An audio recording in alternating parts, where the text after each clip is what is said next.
Le Mini 4 Pro vient de sortir et on peut y voir pour la première fois la notion de classe C0. C'est quoi cette classe C0?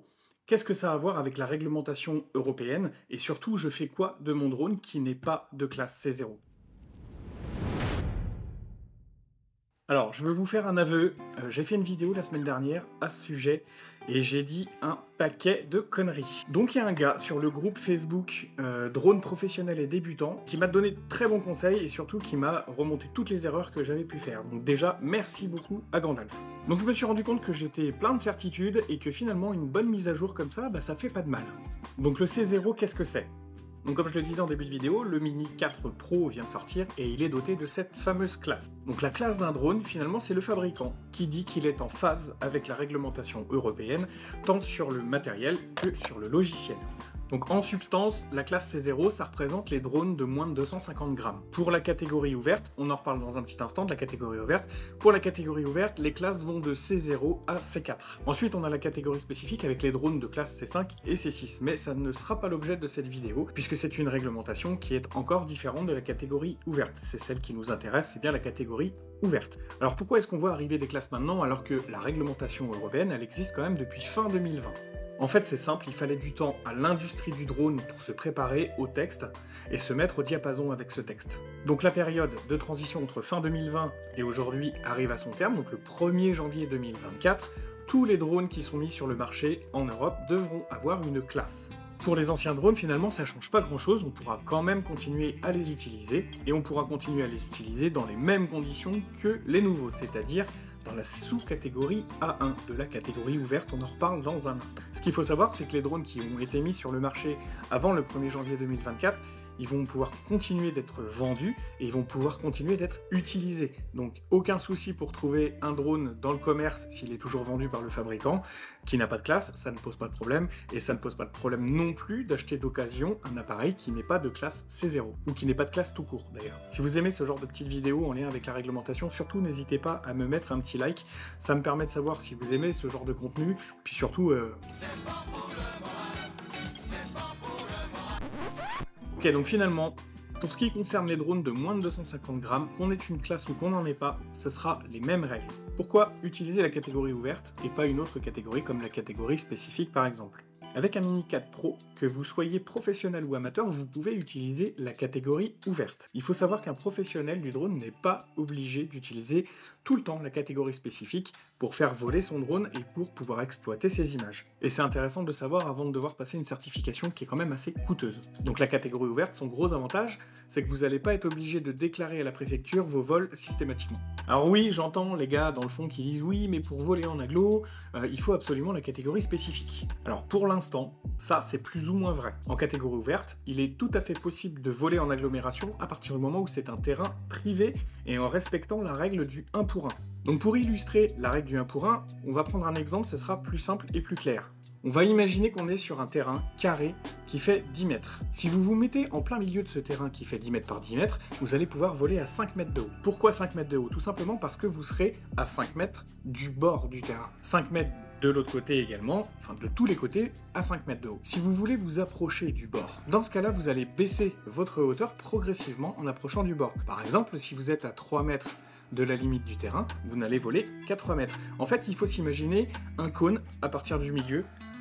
Ça forme un cône, et c'est ce cône qui va vous donner votre hauteur maximum, proche des limites du terrain. Par contre, effectivement, si vous avez besoin de voler autour d'une église, eh bien ça en catégorie ouverte, ça n'est pas possible.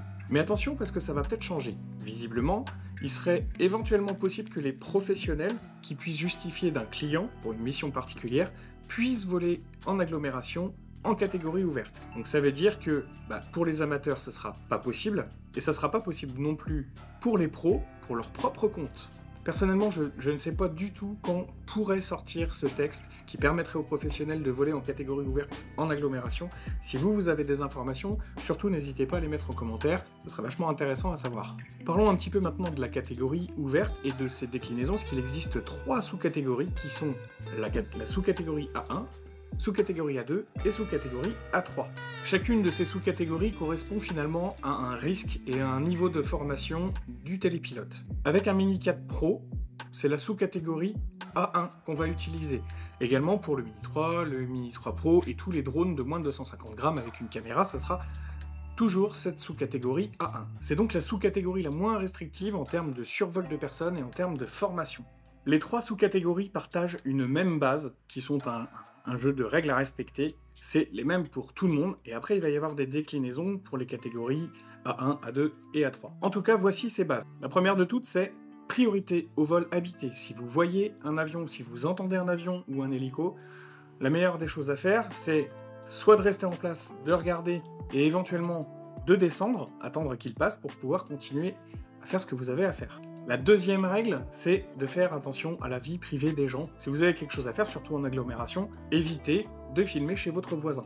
La troisième règle, très importante, c'est interdiction de voler en agglomération, hors terrain privé.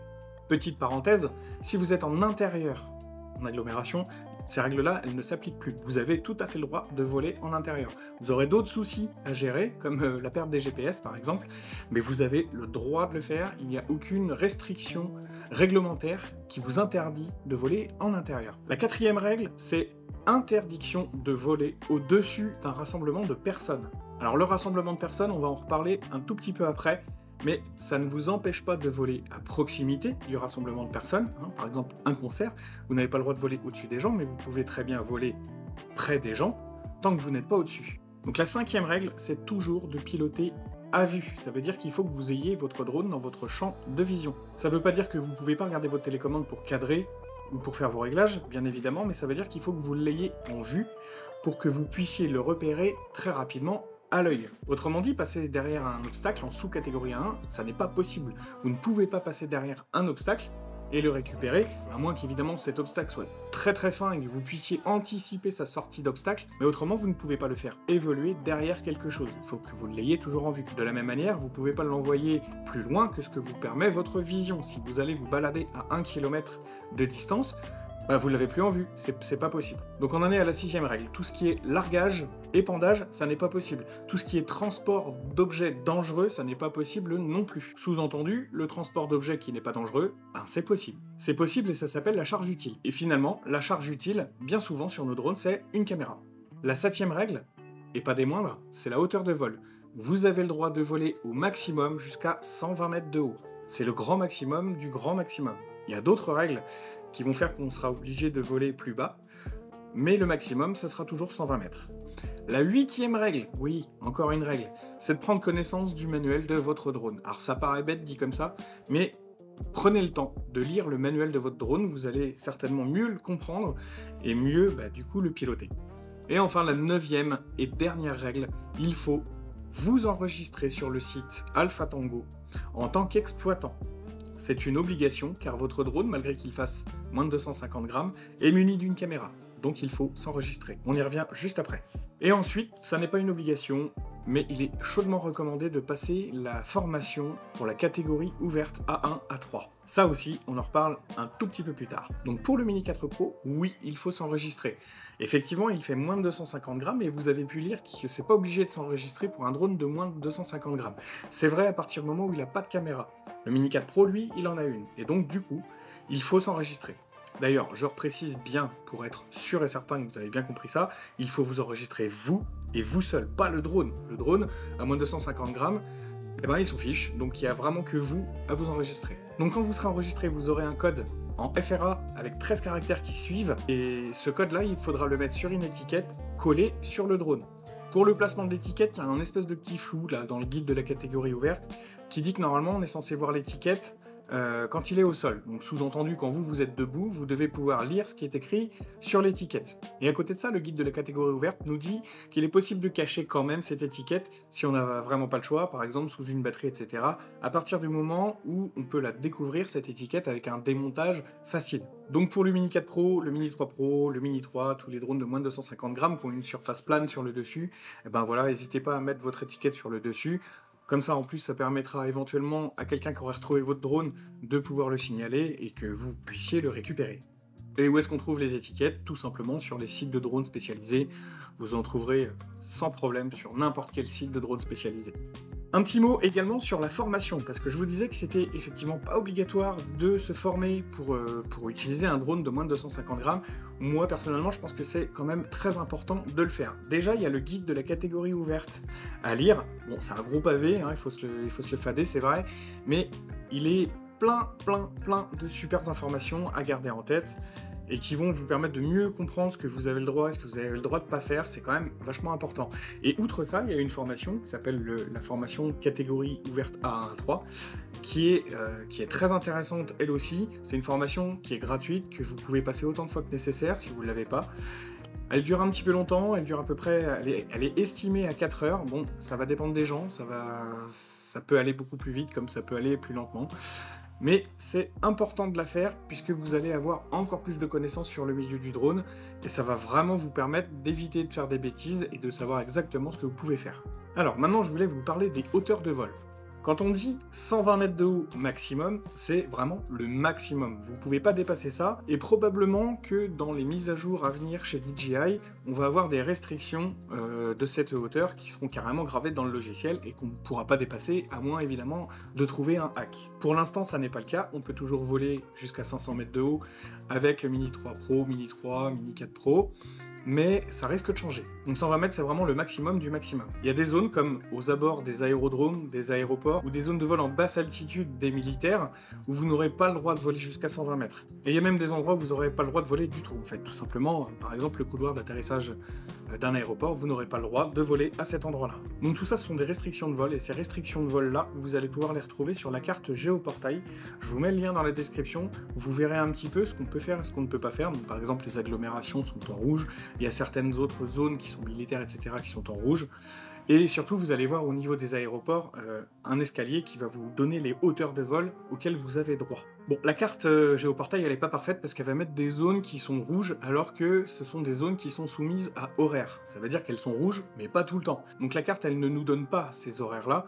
Par contre, vous pouvez les obtenir, ces horaires et ces petites subtilités, avec des sites comme Flyby ou Dronekeeper par exemple. Donc vous faites un compte là-dessus, gratuit, vous allez voir sur la zone les contraintes qui sont liées, et vous verrez tout de suite s'il est possible d'évoluer ou pas à certaines heures dans ces zones-là.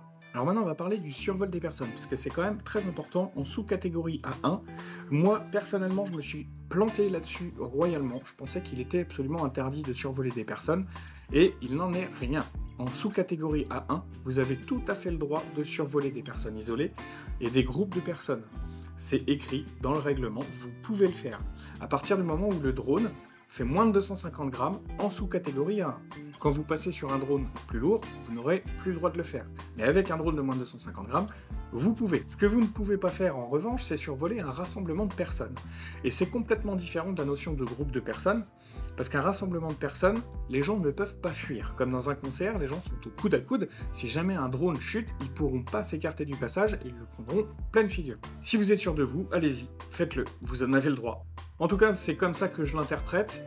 Vous êtes évidemment libre de le faire puisque le règlement ne vous interdit absolument pas de survoler les personnes. Je répète, personnes isolées, groupe de personnes, mais pas rassemblement de personnes, ça c'est absolument interdit, même en moins de 250 grammes. Donc pour terminer, pour les heureux possesseurs d'un Mini 4 Pro, ou même comme moi encore d'un Mini 3 Pro, eh bien les règles elles existent déjà depuis fin 2020, et finalement elles ne changent absolument pas avec la fin de la période de transition, qui arrive au 1er janvier 2024. Encore une fois, je vous conseille de lire le guide de la catégorie ouverte, c'est un grand minimum à mon avis. Même si vous voulez pas passer la formation, lisez au moins ce guide. Et n'ayez pas peur d'acheter un petit drone qui n'a pas de mention de classe, voire même en occasion, qui n'a pas de mention de classe. Il n'y a aucun souci, vous pourrez le faire voler dans la sous-catégorie A1. Bien sûr, n'hésitez pas à me poser vos questions en commentaire, j'y répondrai du mieux que je peux. J'essaierai de pas dire trop de bêtises et j'essaierai de vérifier ce que j'avance avant pour éviter de me retrouver dans la même situation que la vidéo de la semaine dernière qui n'est plus en ligne, rassurez-vous. Et en attendant, n'oubliez pas, ça vole pas haut. Ciao!